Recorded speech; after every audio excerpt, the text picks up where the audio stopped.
अब बिना देरी के अब स्टार्ट करते हैं, क्या क्या हमारा समय भी हो चुका है कि अब हम लोग बिना देरी के स्टार्ट करते हैं। हमारा जो टॉपिक है बिना देरी के स्टार्ट करते हैं। जो हमारा चैप्टर है, सबसे पहले हम जय प्रक्रम के बारे में जो आपको दिखाई दे रहा होगा कि आपका जो जय प्रक्रम है टॉपिक, इसके बारे में कहते क्या है कि हम लोग इसमें बेसिक से एडवांस की ओर अग्रसर करते हैं। बेसिक से एडवांस क्यों का है तो कहता है कि सजीव के बारे में कह दिया है कि सबसे पहले हमको जय प्रक्रम में जय हमारे पदार्थ में इस तरह में हमें कहे तो साइंस में अगर कहे तो सजीव को दो वर्गों में बांटा गया है। एक होता है जैव और दूसरा होता है अजैव। जैव में क्या होता है कि वैसे सभी सजीव जो होते हैं वो जैव में रखे जाते हैं और जितने भी निर्जीव होते हैं क्या रखे जाते हैं, अजैव में रखे। इस बात को आप पॉइंट को नोट कर लीजिएगा, ठीक है।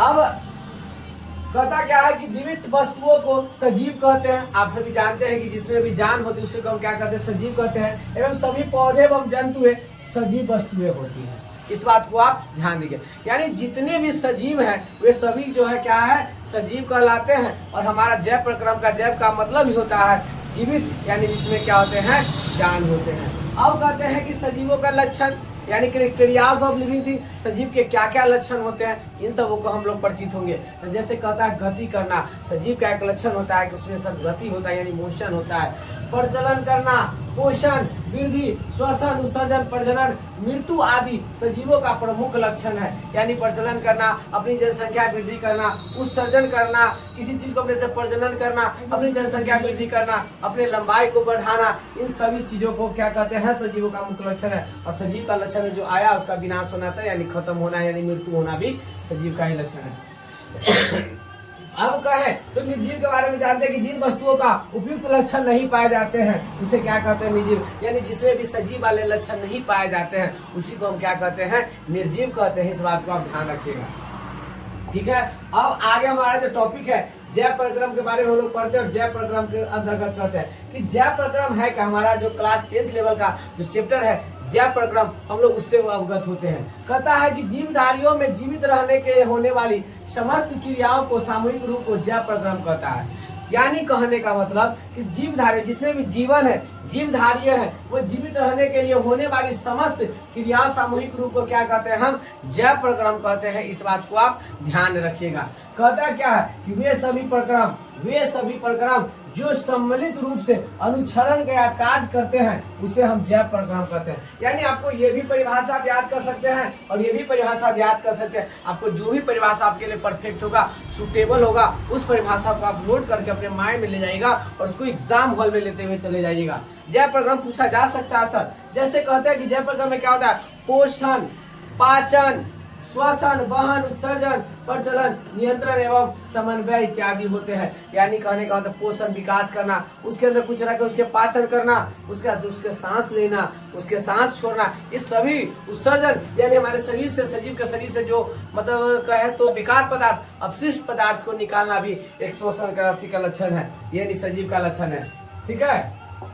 अब कहते हैं आपसे एक सवाल पूछा जा सकता है ऑब्जेक्टिव में, कहता क्या है इसे ध्यान दीजिएगा।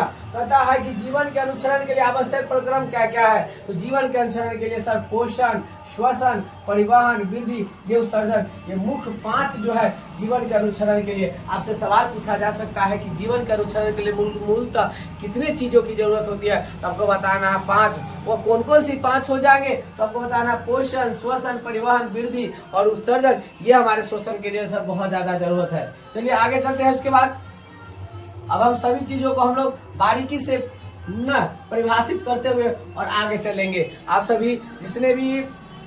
सभी वैसे बच्चे जो क्लास 10th में एग्जाम देने वाले हैं उन सभी के लिए बहुत ही प्यारा टॉपिक है।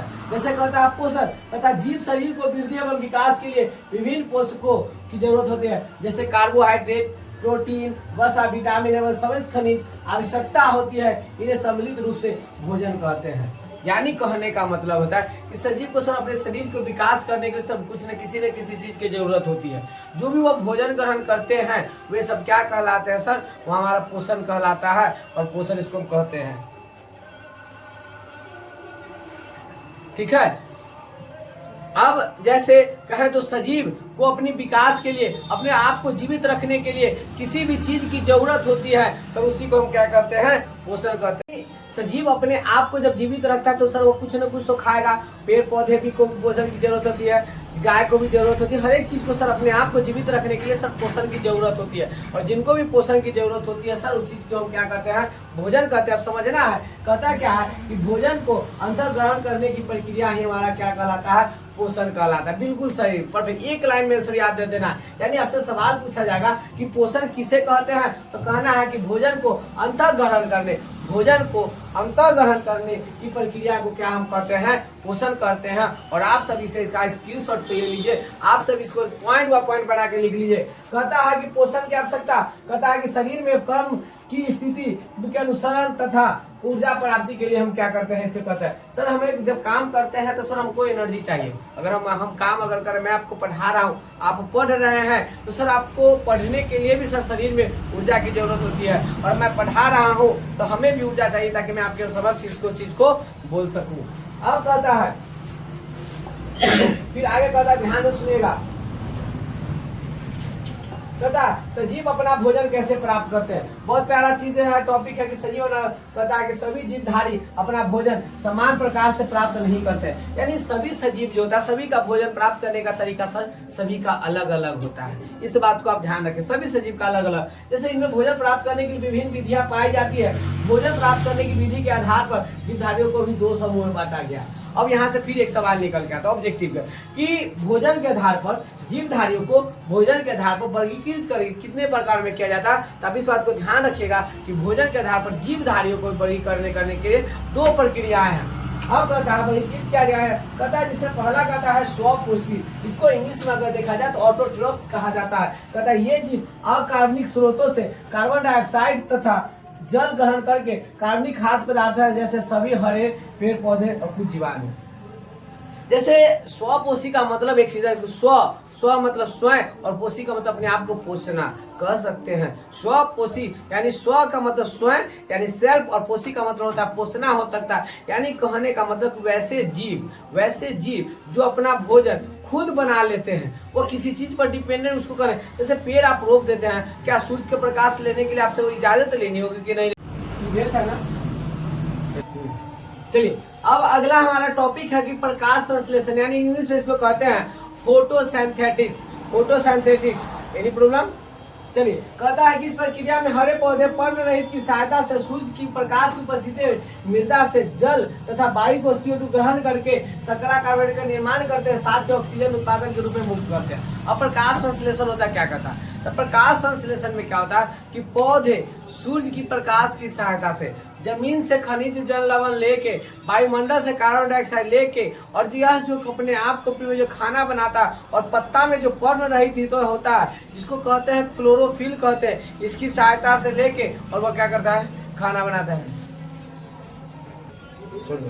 यानी जो खाना बनाता है वो तो लाइव क्लास में वो पत्ता के सहायता से जो खाना बनाता है उसी को हम प्रकाश संश्लेषण कहते हैं। ठीक है, प्रकाश संश्लेषण अब का समझ गया कि उसको पर्ण रहित कहते हैं। यानी पौधे अपने पत्ता में जो हरा हरा जो आपको डंडी दिखाई देता होगा उसी में पर्ण रहित कहते हैं। जैसे मैं बता सकता हूँ आपको, मैं बता देता हूँ कि पर्ण रहित होता क्या है, क्लोरोफिल होता क्या। जब आप पत्ता को आप डायग्राम बनाते होइएगा तो पत्ता में जब बनाते होइए यही जो हमारा होता है, इसी को सर हम इस डंठल जो होता है इसी को पर्ण रहित कहते हैं। और बीच बीच में ही जो होता है फिर छिद्र होता है, जिसे पत्ता का सर नाक कहिए या इसको रंध्र कहिए या स्टोमाटा कहते हैं। इस बात को ध्यान रखिएगा। अब प्रकाश संश्लेषण क्लास 10 में आपसे एक सवाल ही पूछा जाएगा कि प्रकाश संश्लेषण की विधि को समीकरणों द्वारा दिखाएं, तो आपसे बताना है कि इसमें 6CO2 + 12H2O लेके सूर्य का प्रकाश और पर्ण रहित की सहायता से वो ग्लूकोज बनाता है। ग्लूकोज का रासायनिक C6H12O6 होता है और 6O मुक्त करता है। यही हमारा प्रकाश संश्लेषण की प्रक्रिया है। आपको इस बात को ध्यान रखना ना, आपसे सवाल पूछा जा सकता है कि प्रकाश संश्लेषण की प्रक्रिया को समीकरण द्वारा निरूपित करें, तो आप इस डायग्राम को आपको याद रख लेना है। ठीक है, आप इसका स्क्रीनशॉट करके बाखूबी ढंग से इसको नोट डाउन कर लीजिएगा। चलिए आगे चलते हैं। आगे क्या कहता है कि प्रकाश संश्लेषण की प्रक्रिया निम्नलिखित 3 चरणों में होती है। यानी आपसे सवाल पूछा जाएगा कि प्रकाश संश्लेषण की क्रिया कितने चरणों में होती है, तो आपका जवाब आना चाहिए कि प्रकाश संश्लेषण की क्रिया जो होती है मुख्यतः 3 चरणों में होती है। अब कौन कौन होता है? पहला चरण में क्या करता है उसके बारे में जैसे कहता है क्लोरोफिल द्वारा प्रकाश ऊर्जा को अवशोषित करना। यानी कहने का मतलब क्लोरोफिल द्वारा प्रकाश ऊर्जा को, यानी प्रकाश ऊर्जा कौन? सूर्य का प्रकाश ऊर्जा को अवशोषित करना, यानी अपनी ओर खींचना, हमारा यही हमारा कहलाया पहला चरण। दूसरा क्या कहता है सो समझना है। कहता है कि प्रकाश ऊर्जा को रासायनिक ऊर्जा में रूपांतरित करना तथा जल अणुओं का हाइड्रोजन तथा ऑक्सीजन में अपघटन। प्रकाश ऊर्जा को रासायनिक ऊर्जा में रूपांतरित करना तथा जल तथा अन्य हाइड्रोजन को ऑक्सीजन में क्या करना? अपघटन करना। फिर अगला कहता है कार्बन डाइऑक्साइड का कार्बोहाइड्रेट में अपचयन करना। यही 3 प्रक्रिया जो होते हैं प्रकाश संश्लेषण की मुख्य प्रक्रिया है। ठीक है। अब हम लोग मैंने बता दिया कि पत्ता का नाक के बारे में मैंने बताया, जिसको हिंदी में रंध्र कहते हैं और इंग्लिश में क्या कहते हैं? स्टोमाटा कहते हैं। यानी ध्यान दीजिएगा। अब रंध्र यानी स्टोमाटा का था पौधे में हरे भागों में बाह्य त्वचा, यानी पत्ता पे मैंने बताया है कि 20 थोड़ा सा जालीदार होता है। बाह्य त्वचा में असंख्य सूक्ष्म छिद्र उपस्थित होते हैं। मैंने आपको बताया कि छिद्र होते हैं।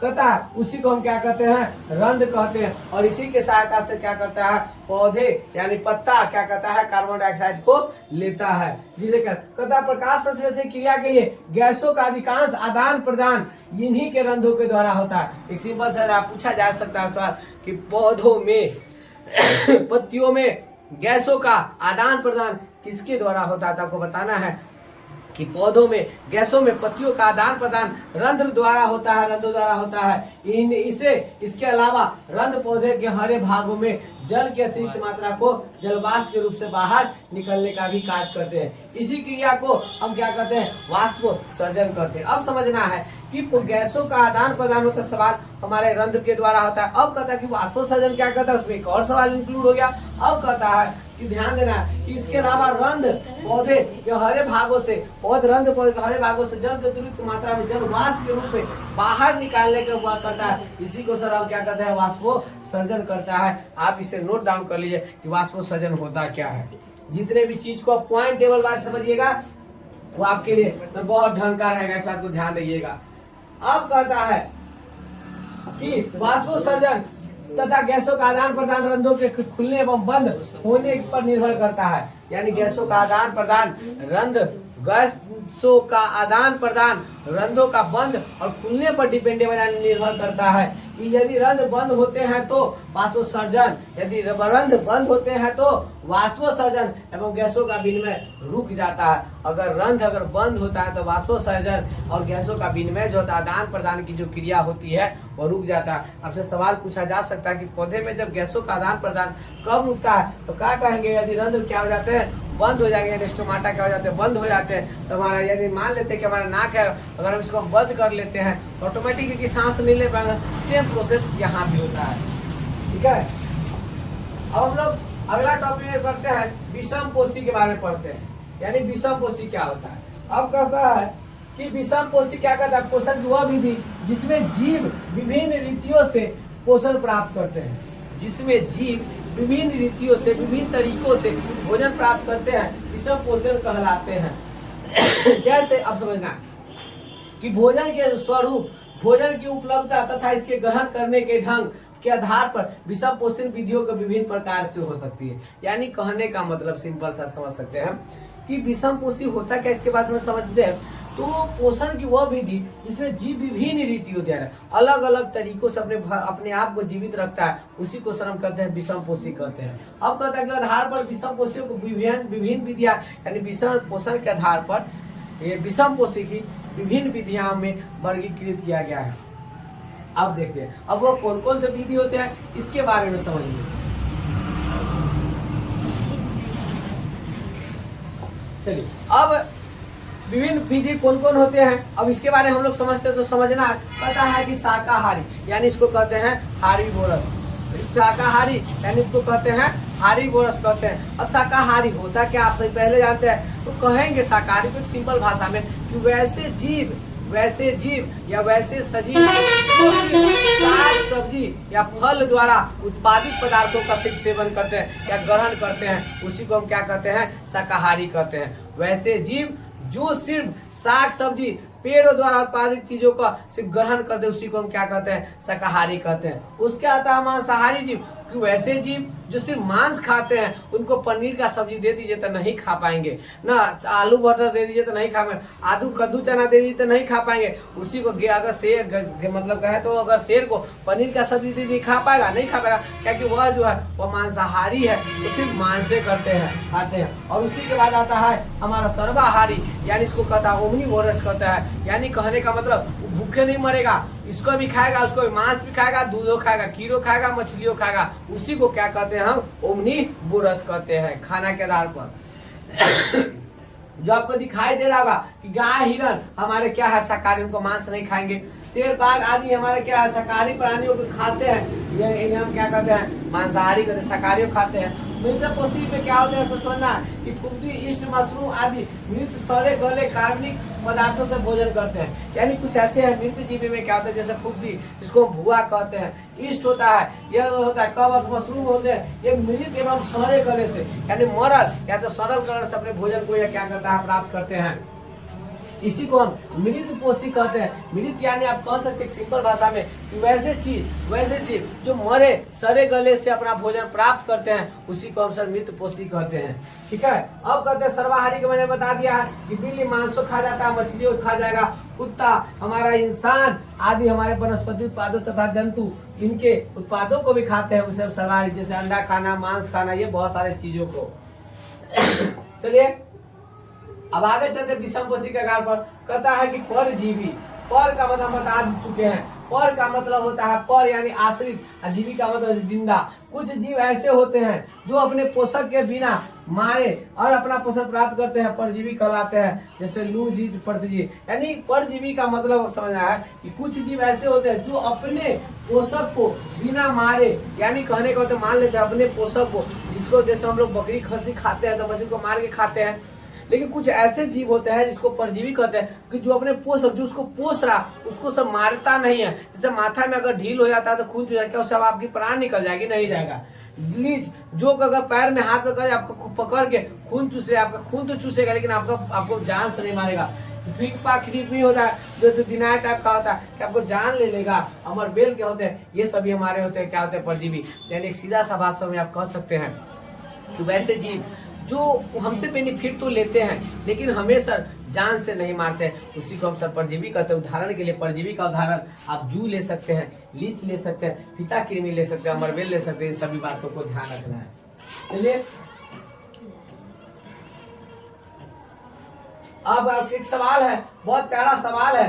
कहता क्या है कि जीव अपना पोषण कैसे करते हैं, अमीबा में पोषण, यानी जीव जो होता है अपना पोषण कैसे करते हैं, इस बात को ध्यान में। सबसे पहले मैं अमीबा के बारे में डिस्कशन करता हूँ। अमीबा का कहता है अमीबा एक कोशिकीय प्राणी है। आपसे एक सवाल फिर पूछा जाएगा, अमीबा क्या कोशिकीय प्राणी, तो आपको बताना है कि अमीबा एक कोशिकीय प्राणी है जो अपने कोशिकीय सतह पर बनाए गए अंगुली समान अस्थायी प्रबंधों द्वारा भोजन कणों को क्या करता है, पकड़ता है। वो अपने एक अंगुली समान स्थायी प्रबंधों को भोजन को क्या करता है, पकड़ता है। ये प्रबंध भोजन कण को चारों ओर से घेर लेते हैं और संगलित होकर खाद्य रिक्तियां बनाते हैं। यानी घेर लेते और संगलित रिक्तियां बनाते हैं, खाली स्थानों बनाते हैं। अब कहते हैं कि इनमें भोजन कणों का पाचन होता है तथा अपशिष्ट पदार्थों पुनः बाहर निकाल दिया जाता है और ये भोजन को संगत करते हैं। और अपशिष्ट पदार्थ, अपशिष्ट का मतलब होता है बेकार पदार्थ को क्या करते हैं, अपने शरीर से वो क्या करते हैं, बाहर कर देते हैं। उसी को हम कहते हैं।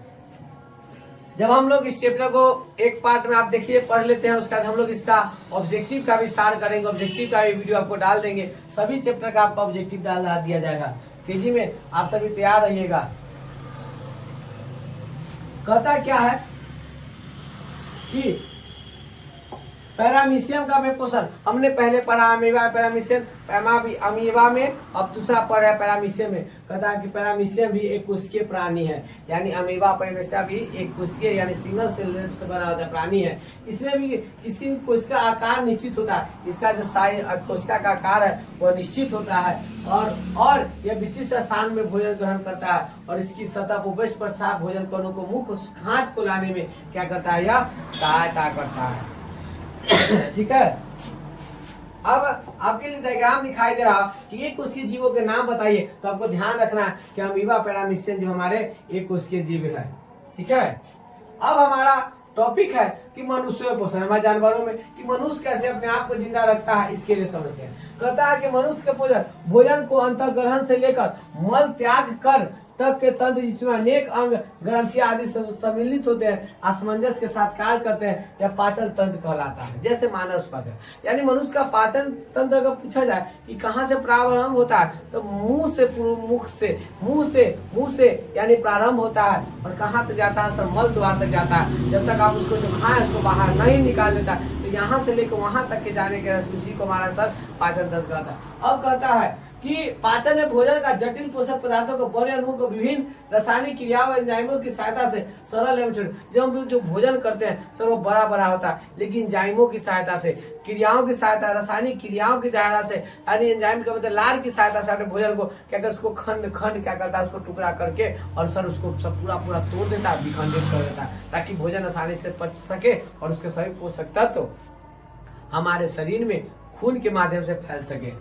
गुणनशील पदार्थों का परिवर्तन किया जाता है। कहता है कि पाचन तंत्र इन दो रचनाओं से मिलकर बना होता है। यानी आपसे पूछा जाएगा कि पाचन तंत्र यानी डाइजेशन सिस्टम कितनी मुख्य रचनाओं से मिलकर बना हुआ है, तो आपका जवाब आना चाहिए कि पाचन तंत्र मुख्य रूप से दो मिलकर रचनाओं से मिलकर बना हुआ है। जैसे आपका पहला है आहार नाल और पाचक ग्रंथियां। अब कहते हैं आहार नाल में क्या कहता है कि आहार नाल, मनुष्य के आहार नाल की लंबी कुंडली पेशी होती है, संरचना की, जो मुख से लेकर गुर्दा तक फैली होती है।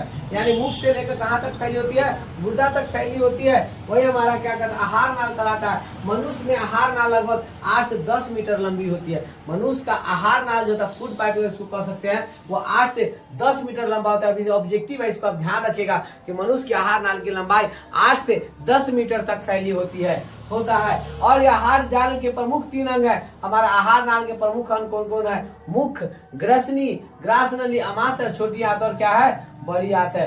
अब हमारा यही आप सभी इसको नोट कर लीजिए। और हमारा अभी इसका बाद अगला का वीडियो फिर नेक्स्ट पार्ट में आपको बताता हूँ।